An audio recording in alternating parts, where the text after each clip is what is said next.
नमस्कार दोस्तों, मेरा नाम अनुभव सिंह है और बीते दिनों मैंने एक वीडियो बनाया था उपचय भाव से संबंधित वीडियो।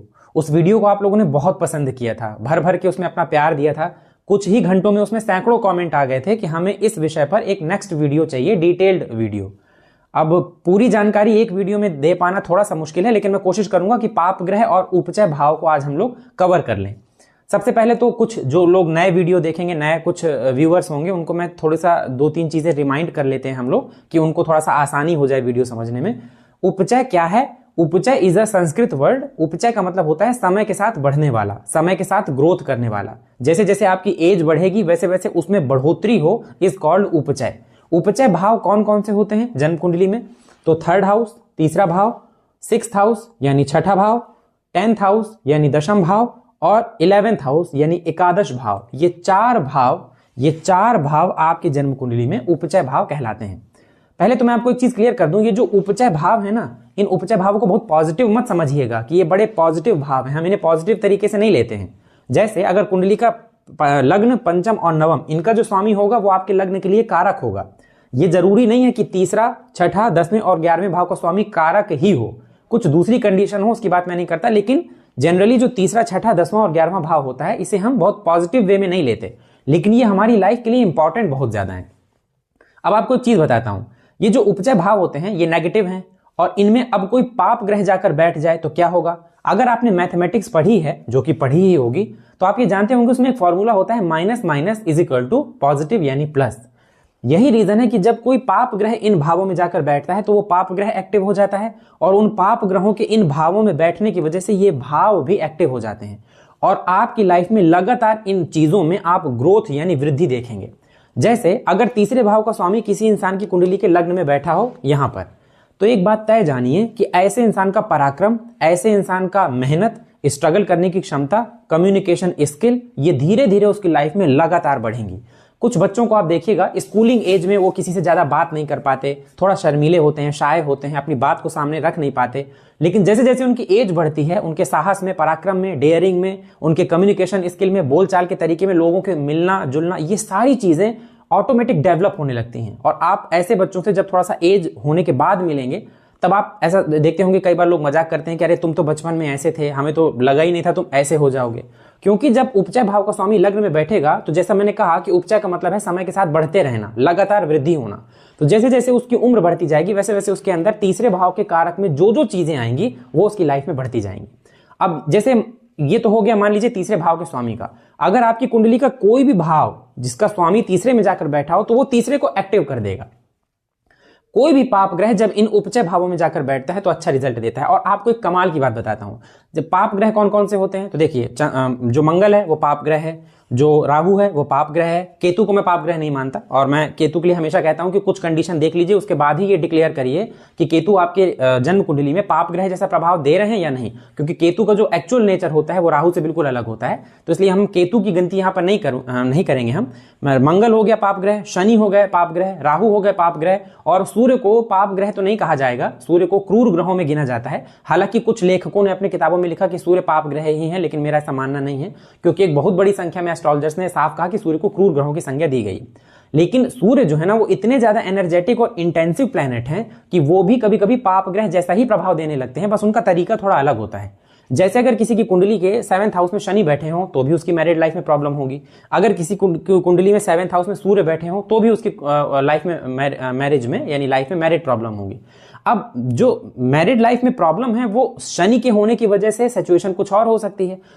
अगर सूर्य मजबूत होकर बैठ जाएंगे तो ऐसा इंसान थोड़ा सा अहमी, सेल्फ रिस्पेक्ट वाला, थोड़ा सा उस इंसान के अंदर जो सेल्फ रिस्पेक्ट होगी ना वो थोड़ा ज्यादा होगी। मतलब वो ये पसंद नहीं करेगा कि उसके ऊपर या उसे कोई ऑर्डर दे या उसके भी ऊपर कोई हो, वो ये चाहेगा कि मेरे अंडर सारी चीजें हों। तो इसलिए कई बार 7th हाउस में मजबूत सूर्य अपने लाइफ पार्टनर को मतलब अपने लाइफ पार्टनर से थोड़ा सा मतलब ऊपर सोचने लगता है। वो सोचता है ये हमसे हमारा ऑर्डर ये सुने, ना कि इसका ऑर्डर हम सुने, हम जो है वो इससे ज्यादा सुपीरियर हैं और ये हमारे अंडर रहे हमेशा। ये रीजन होता है कई बार 7th में मजबूत सूर्य की वजह से कि मैरिड लाइफ में प्रॉब्लम होने लगती है। क्योंकि एक ये भी है कि यहां पर बैठा कोई भी ग्रह डायरेक्ट आपके लग्न को भी देखेगा। शनि जब आपके लग्न को देखेंगे तो प्रभाव बिल्कुल अलग होगा, सूर्य जब देखेंगे तो प्रभाव बिल्कुल अलग होगा। लेकिन ये स्ट्रॉन्ग चांसेस हैं कि दोनों ही ग्रहों के 7th हाउस में होने की वजह से आपकी मैरिड लाइफ में प्रॉब्लम होगी। या फिर मैरिड लाइफ में प्रॉब्लम नहीं है तो आपके जो जीवन साथी हैं, लाइफ पार्टनर है, उनकी हेल्थ में प्रॉब्लम होगी, और ये प्रॉब्लम सूर्य के यहां पर होने में ज्यादा देखी गई है। तो आप समझ गए ना कि दोनों पाप ग्रह हैं, लेकिन दोनों के काम करने का तरीका अलग है, लेकिन एक चीज जो दोनों कर रहे हैं, मैरिड लाइफ को दोनों ही खराब कर रहे हैं। तो इसलिए अब हम जब इस वीडियो में आगे बात करेंगे तो हो सकता है मैं सूर्य के लिए कई बार आपसे पाप ग्रह मेरे मुंह से निकल जाए, तो उसके लिए आप ज्यादा मतलब आप ये मत सोचिएगा कि मैं सूर्य को पाप ग्रह बोल रहा हूं, लेकिन हम इस टॉपिक के लिए सूर्य को पाप ग्रह जैसा ही कंसीडर करेंगे, ठीक है। अब आपको एक कमाल की बात बताता हूं, देखिएगा। तीसरे भाव में पहला पाप ग्रह मंगल, मंगल तीसरे भाव में कारक, मंगल छठे भाव में कारक, मंगल दशम भाव में दिशा बली, मंगल 11वें भाव में कुछ कंडीशन के साथ जबरदस्त। शनि, शनि तीसरे भाव में कारक, शनि छठे भाव में कारक, शनि दशम भाव में कारक, उन्हीं का घर है, शनि 11वें भाव में कारक, उन्हीं का घर है, कुछ कंडीशन के बाद जबरदस्त प्रभाव। सूर्य तीसरे भाव में कारक जैसा और कारक से अच्छा प्रभाव, सूर्य छठे भाव में कारक से अच्छा प्रभाव, सूर्य दशम भाव में दिशा बली, सूर्य एकादश भाव में अति विशिष्ट कारक से भी अच्छा। राहु तीसरे भाव में कारक, राहु छठे भाव में कारक, राहु दशम भाव में कारक, राहु एकादश भाव में जबरदस्त। आप देख रहे हैं सीक्वेंस, हर पाप ग्रह इन्हीं उपचय भावों में आकर एनर्जेटिक हो रहा है, अच्छा हो रहा है, मजबूत हो रहा है, उसके पास पावर ज्यादा आ रही है। ऐसा क्यों?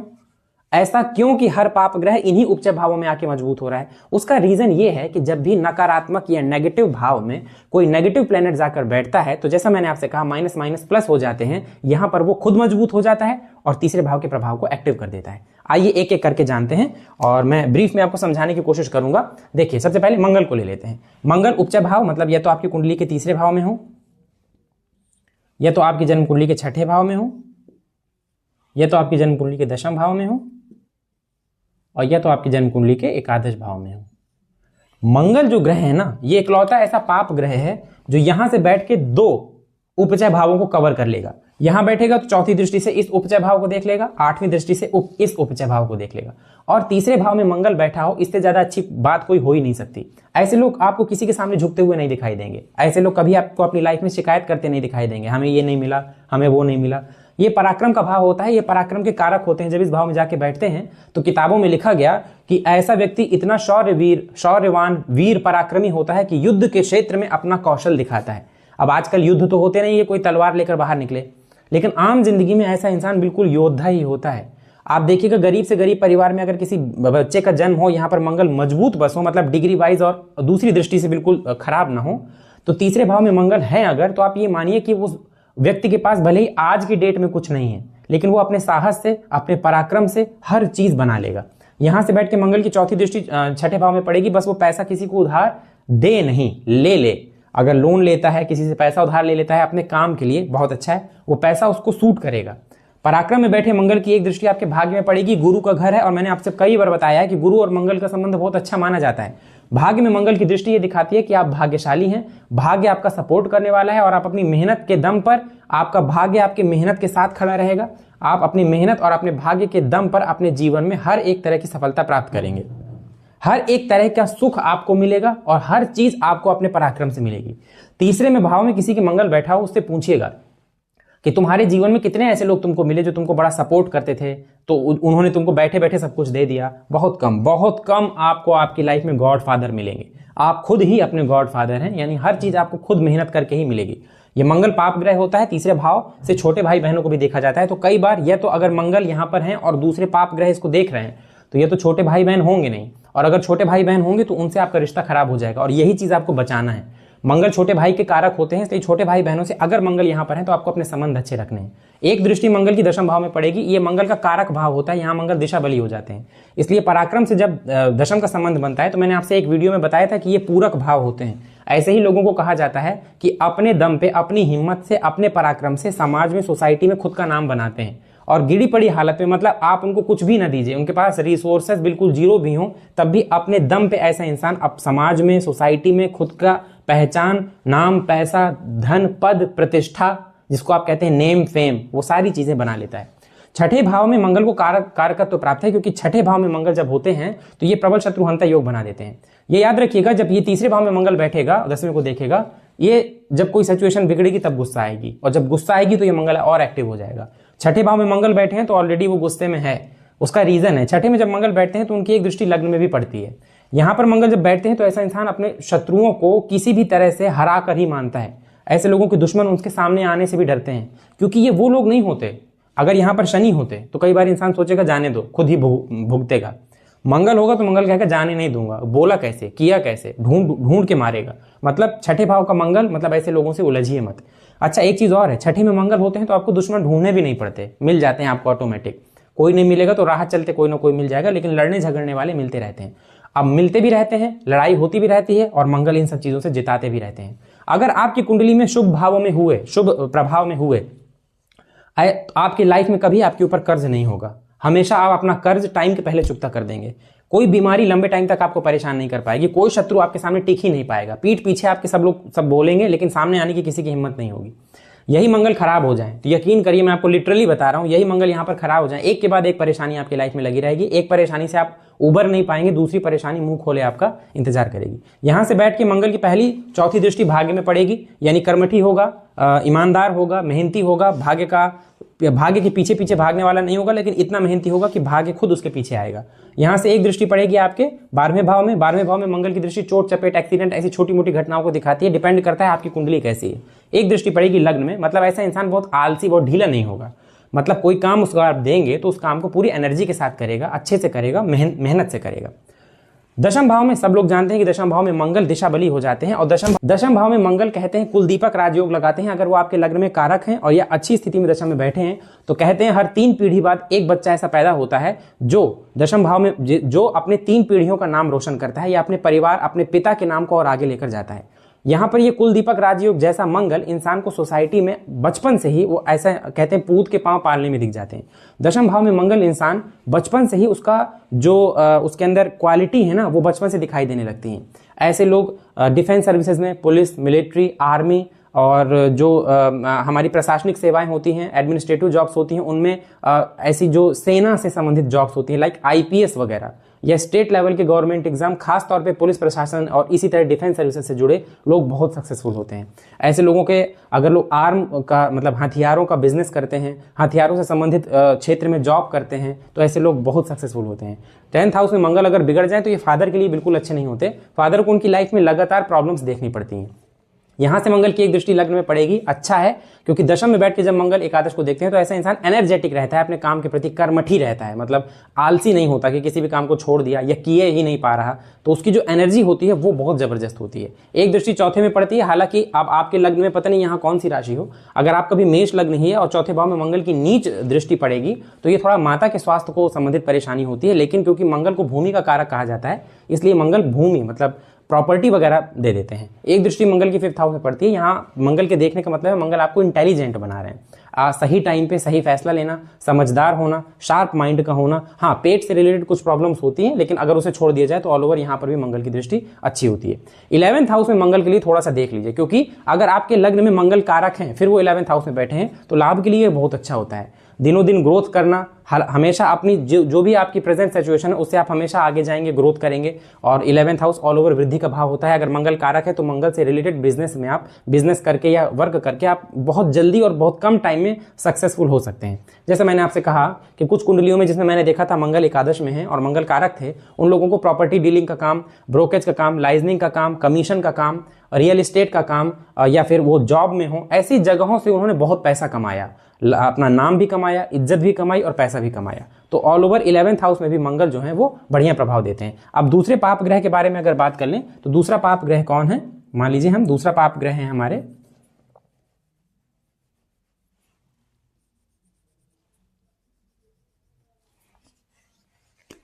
शनि।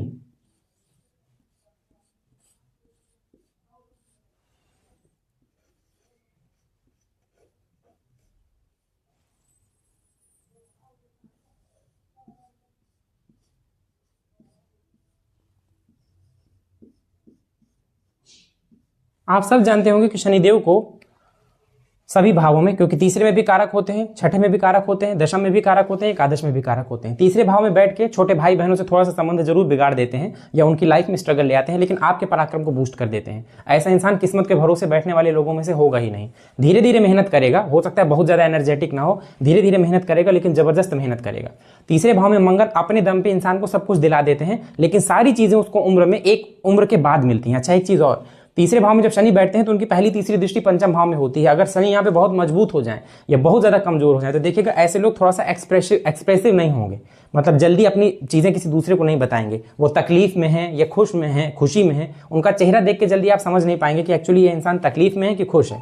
तीसरे भाव में लेकिन पराक्रम को बढ़ाने वाले होते हैं शनि, और तीसरे भाव में अगर शनि बैठे हैं तो मेक श्योर ऐसा इंसान अपनी लाइफ के सेकंड हाफ में, मतलब लगभग अपनी उम्र के 25 साल के बाद जब ग्रोथ शुरू करता है, फिर ये लगातार ऊपर की तरफ बढ़ता जाता है। अब अगर आपके लग्न में कारक हैं तो और अच्छा, कारक नहीं है तो आप ये मान लीजिए कि अगर शनि आपको ये देख लीजिए कहीं परेशान तो नहीं कर रहे, क्योंकि शनि की एक दृष्टि पंचम में, एक सप्तम में और एक 12वें में पड़ेगी। अगर कारक नहीं हुए तो थोड़ा सा आपको परेशानी लाइफ में स्ट्रगल दे सकते हैं, लेकिन अगर कारक हुए तो बहुत अच्छा, तीसरे भाव में बैठ के आपको सब कुछ दे देंगे। शनि की एक खासियत होती है, शनि आपको तब चीजें नहीं देते जब आपको चाहिए होती हैं। शनि आपको चीजें तब देते हैं जब वो जान जाते हैं कि अब आप उस चीज के लिए लायक हैं। तो जब भी आपके तीसरे भाव में शनि हो तो कोशिश करिए कि आप चीजों के लायक बनिए, एबल बनिए। अगर आप लायक बन जाएंगे शनि आपको दे देंगे। छठे भाव में शनि शत्रुहंता योग बनाते हैं, लेकिन ऐसा इंसान, मैंने आपको बताया, अपने शत्रुओं से हर तरह से निपटने में सक्षम होगा, लेकिन कई बार आप देखिएगा वो झगड़ालू नहीं होगा। छठे भाव में शनि आपको बहुत अच्छी जॉब दे देते हैं। अगर आप कानूनी क्षेत्र में, लॉ की फील्ड में हैं और उसी से संबंधित कोशिश कर रहे हैं, लाइक आप सिविल जज बनना चाहते हैं, आप एडवोकेट बनना चाहते हैं, आप एडवोकेट हैं ऑलरेडी और आप इसी फील्ड में और आगे बढ़ना चाहते हैं, तो शनि यहाँ पे आपको जबरदस्त रिजल्ट दे देंगे।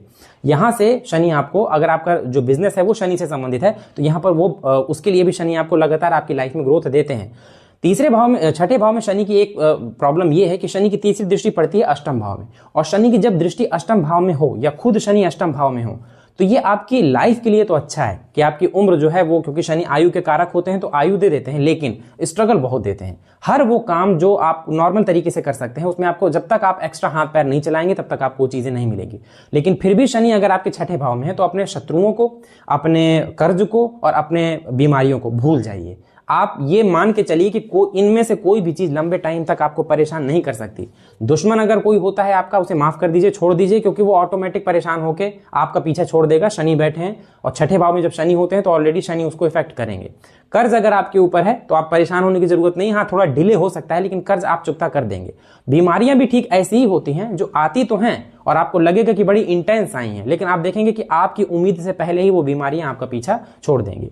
दशम भाव में शनि कारक हो जाते हैं, ये उनकी खुद का घर है, लेकिन दिक्कत यह है कि शनि यहाँ पे आपसे रगड़ के मेहनत कराते हैं। यहां पर शनि है तो आप देखिएगा कि ऐसे लोग अपनी लाइफ में बहुत ऊंचाई तक जाते हैं, करोड़पति हो, अरबपति हो, अपनी फील्ड में माहिर हो, लेकिन उनसे कभी उनका जब आप हिस्ट्री पूछें, उनके मतलब उनका संघर्ष पूछेंगे, तब आपको पता चलेगा कि ऐसा इंसान जिसके दशम में शनि है वो हर तरह की कंडीशन देखता हुआ चला आ रहा है। चाहे वो पारिवारिक क्राइसिस हो, परिवार की प्रॉब्लम हो, चाहे उसके फाइनेंशियल क्राइसिस हो, हर तरह की कमी को, हर तरह की तंगी को, हर तरह की सिचुएशन को देख के वो चला आ रहा है। यानी आप कह सकते हैं कि यहाँ पर शनि जब बैठते हैं तो आपको हीरा तो बना देते हैं, लेकिन कैसा हीरा बनाते हैं तो मतलब आपको घिस घिस के हीरा बनाते हैं कि फिर कोई ऐसी सिचुएशन नहीं बचती जो आपने देखी ना हो।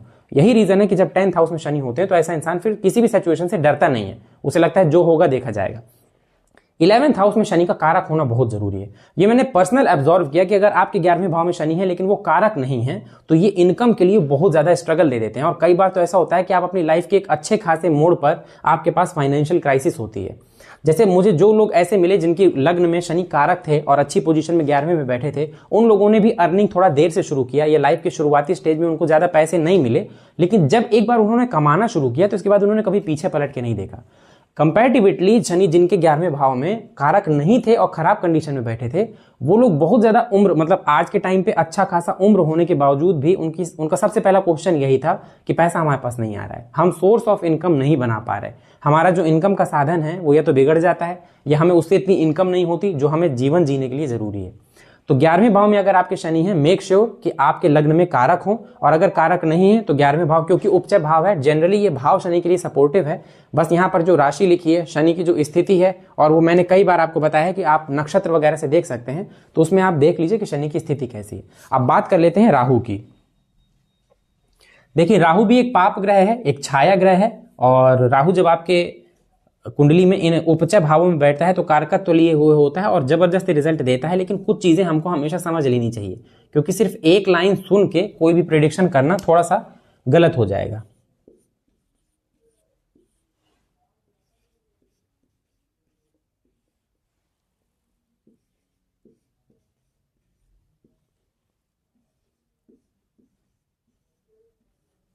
तीसरे भाव में जब राहु बैठते हैं तो नो डाउट ये राहु पराक्रम को बढ़ाने वाले होते हैं, लेकिन ये देखिए जब तीसरे में राहु होगा तो नवम में आपके केतु होंगे। अब केतु को नवम भाव या धनु राशि में कोई बहुत खराब रिजल्ट देते हुए नहीं कहा गया।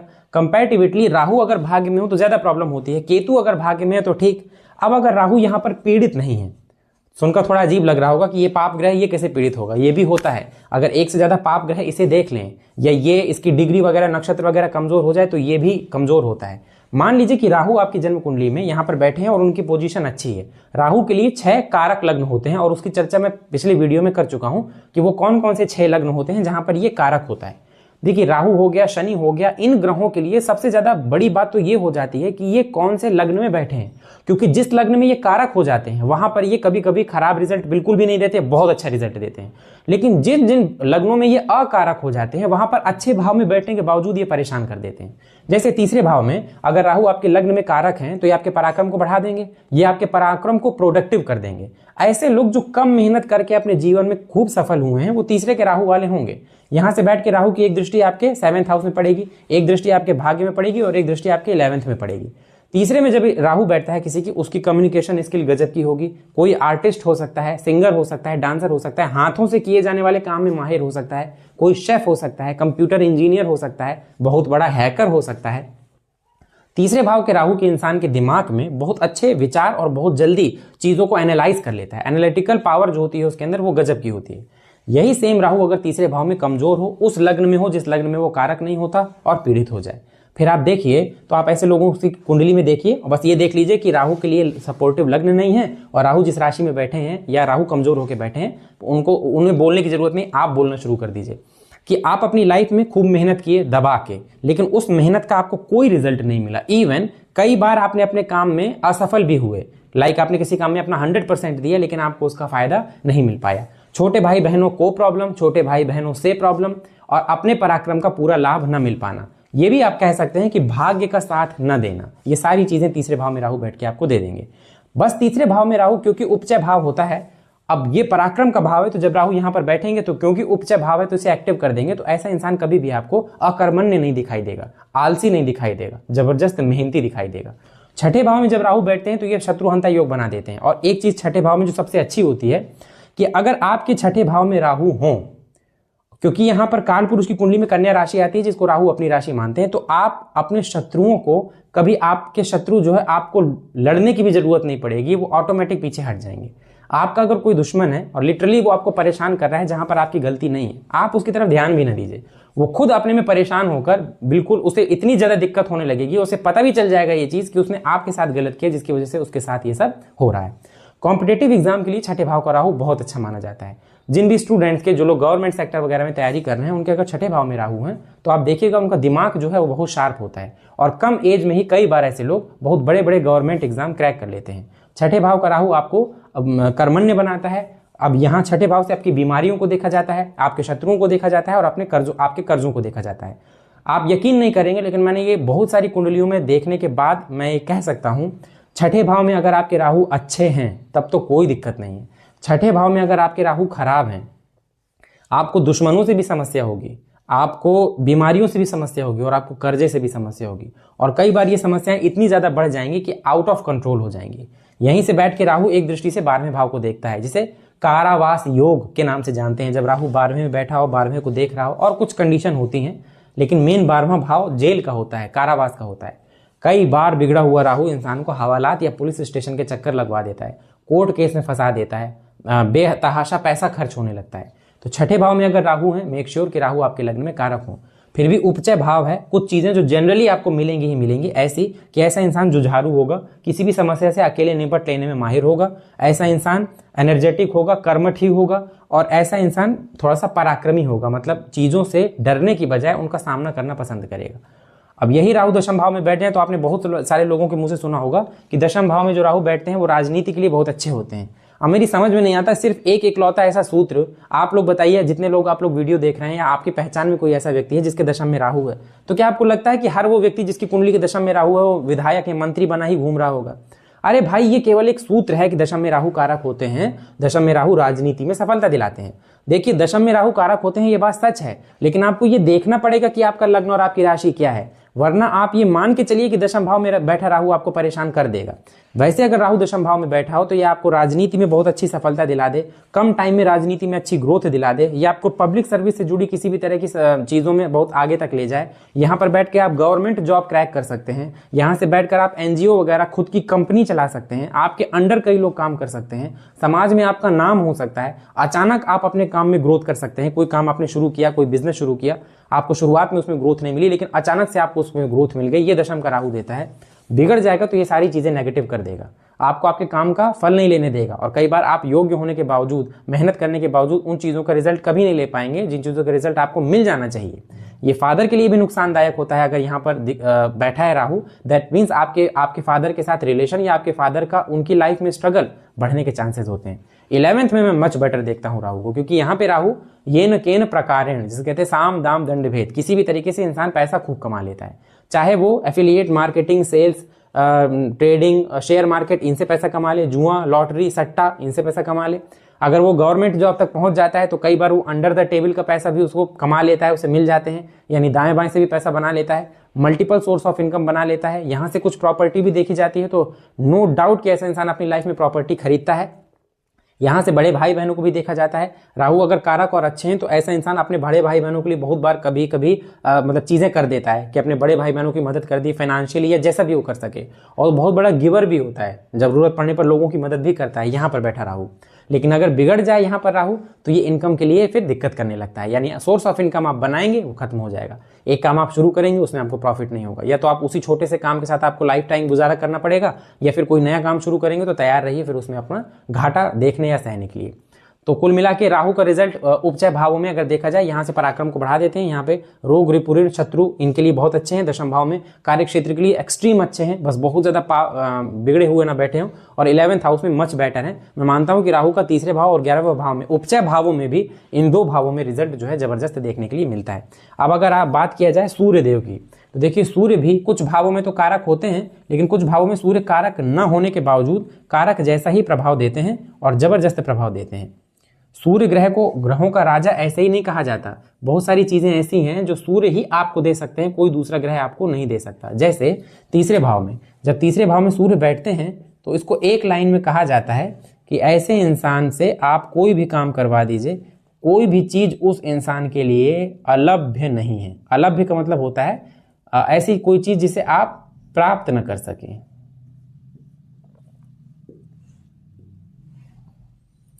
तीसरे भाव में जब सूर्य बैठते हैं तो उसको पराक्रम बढ़ा देने वाला होता है, और कहते हैं कि ऐसा इंसान बस एक बार अपने मन में सोच ले कि उसको क्या करना है, सूर्य उसको लेकर दे देंगे। लेकिन ऐसे लोगों की लाइफ मैंने स्ट्रगलिंग देखी है।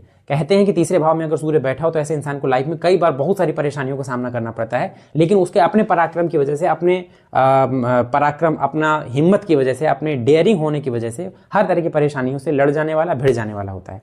अच्छा, तीसरे भाव में जब सूर्य बैठते हैं तो एक चीज ये भी होती है कि ऐसा इंसान किसी भी तरह की सिचुएशन में सर्वाइव कर सकता है। कोई भी खराब से खराब कंडीशन आप उसको दे दीजिए, जहां दूसरे लोग सर्वाइव नहीं कर पाएंगे, तीसरे भाव में बैठा सूर्य सर्वाइव कर लेगा। तीसरे भाव में सूर्य बैठकर भाग्य भाव को देखते हैं, क्योंकि तीसरे भाव में सूर्य, भाग्य भाव में सूर्य कारक होते हैं, इसलिए ऐसे इंसान के कर्म के पीछे उसका भाग्य चलने वाला होता है। देखिए, और कुंडली की बाकी चीजें देखने के बाद ये क्लियर किया जा सकता है कि सूर्य अगर तीसरे भाव में हो तो किस उम्र के बाद आपको सफलता मिलेगी। लेकिन एक बात तय है कि जब सूर्य तीसरे भाव में हो और ऐसे इंसान को सफलता मिलने लगे, फिर इसके बाद वो पीछे पलट के नहीं देखता, नहीं रुकता, लगातार अपनी मेहनत से, अपने पराक्रम से वो हर चीज पा लेता है जो उसे चाहिए। वो अपने पराक्रम से अपने भाग्य को भी अपने सामने झुकाने वाला होता है।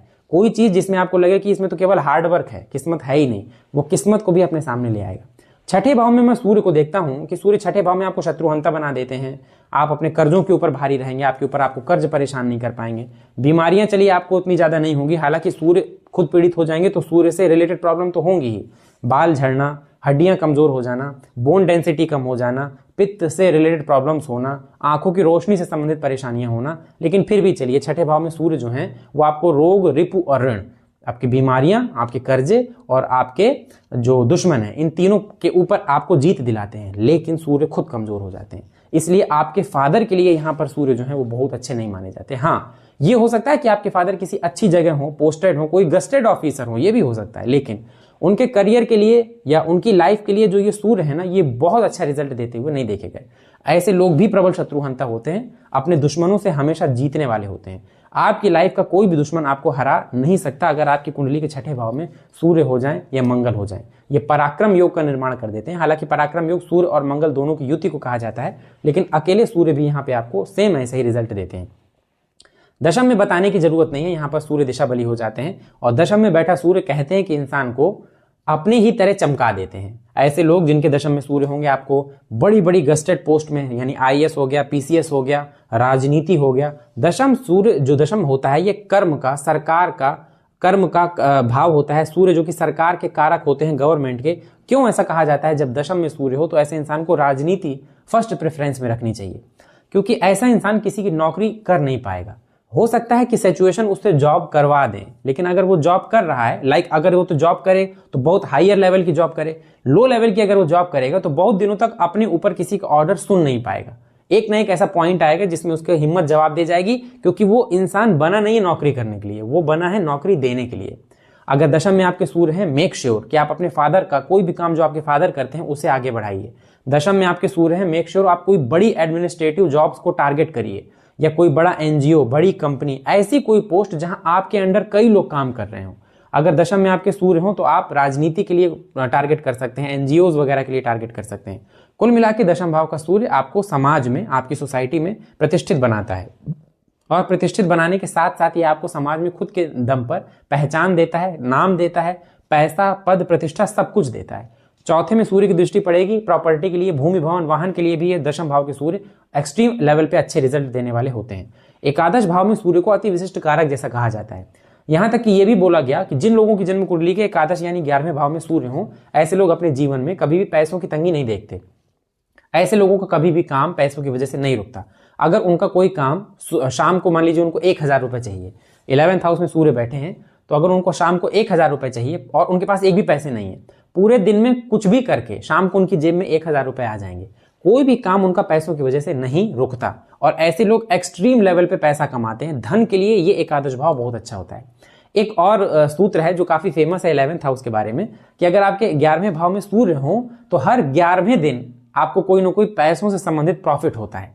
हर 11th डे आपको कोई ना कोई प्रॉफिट होगा। ये ग्रोथ का भाव है और उपचय भाव है, इसलिए डेफिनेटली है ये शनि का घर, लेकिन सूर्य यहाँ पर बढ़िया रिजल्ट करते हैं। यहाँ से पंचम को देख के आपको इंटेलिजेंट बनाते हैं। ये खुद सूर्य का घर है। ऐसे लोग बुद्धिमान होते हैं, ज्ञानवान होते हैं, एक्चुअल नॉलेजेबल होते हैं, सही टाइम पे सही डिसीजन लेने में सक्षम होते हैं, दूसरों को अच्छी सलाह देते हैं, और डेफिनेटली इनकम के मामले पे भी अच्छे होते हैं।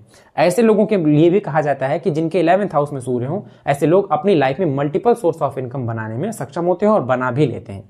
अब वही चीज आ जाती है घूम फिर के कि भले ये उपचय भाव हैं, भले ही उपचय भाव में कोई भी ग्रह बैठा है, लेकिन क्या वो आपके लिए, आपके लग्न के लिए कारक है? और आपके लग्न के लिए कारक है भी या नहीं भी है, तो किस तरह की कंडीशन में बैठा? अब मैंने सूर्य के लिए यहाँ पे बताया कि ऐसा इंसान एक्सट्रीम लेवल पे पैसा कमाने वाला होता है। अब यहीं पर सूर्य जो है वो मान लीजिए तुला राशि में बैठे हो, धनु लग्न की कुंडली हो, और सूर्य जो है डिग्री से 1 या 2 डिग्री के हो, सूर्य के ऊपर शनि की भी दृष्टि पड़ रही हो, राहु की भी दृष्टि पड़ रही हो, तो आपको क्या लगता है कि ऐसा उपचय भाव में बैठा सूर्य आपको बना देगा करोड़पति? मुझे तो नहीं लगता, क्योंकि 11th हाउस में जितना पावर उनके पास होनी चाहिए वो तो ऑलरेडी माइनस में चल रहे हैं, तो वो आपको अपना रिजल्ट कैसे देंगे? अब यहां पर अगर ऐसी कंडीशन होती है तो आपके पास वन एंड ओनली एक ही चीज रह जाती है कि आप पहले अपने सूर्य को बलि कीजिए, उसके बाद फिर आपको ये चीजों का लाभ मिल सकता है। तो ये थे पाप ग्रहों का उपचय भावों में प्रभाव। कभी टाइम मिला तो मैं आपको उपचय भाव के स्वामी का जन्म कुंडली के 12वें भाव में प्रभाव या 12वें भाव के स्वामी का उपचय भावों में प्रभाव ये बताने की कोशिश करूंगा। डेफिनेटली अगर आपने आज का वीडियो भी पसंद किया तो मैं कोशिश करूंगा कि जल्द से जल्द मैं उपचय भाव से रिलेटेड एक और वीडियो बना दूं। केतु की गिनती हम लोगों ने नहीं किया, मैंने बताया आपसे, क्योंकि केतु एक सर्वाधिक शुभ ग्रह है, उनके सामने हमेशा राहु रहता है, तो इसलिए केतु को मैंने पाप ग्रहों में और पाप ग्रह के लिए अलग से उनका कोई फलादेश नहीं बताया है। फिर भी अगर आपको ऐसा लगता हो कि केतु के बारे में आपको जानना चाहिए, आप मुझे बताइए कि नेक्स्ट वीडियो में मैं केतु का जो प्रेडिक्शन है वो भी इसमें ऐड कर दूंगा। तो ये था आज का वीडियो। उम्मीद है कि आपको वीडियो पसंद आया होगा। आप जो मैंने आपको समझाने की कोशिश किया, उम्मीद है कि आपको वो भी समझ में आया होगा। वीडियो अगर अच्छा लगा हो तो वीडियो को लाइक करिएगा, वीडियो में दी गई जानकारी अच्छी लगी हो तो चैनल को सब्सक्राइब करिएगा और बेल आइकन जरूर दबाइएगा, ताकि जब भी कोई नया वीडियो चैनल में पोस्ट किया जाए तो उसका नोटिफिकेशन सीधे आप तक पहुंच जाए। मिलते हैं अगले वीडियो में, तब तक के लिए धन्यवाद।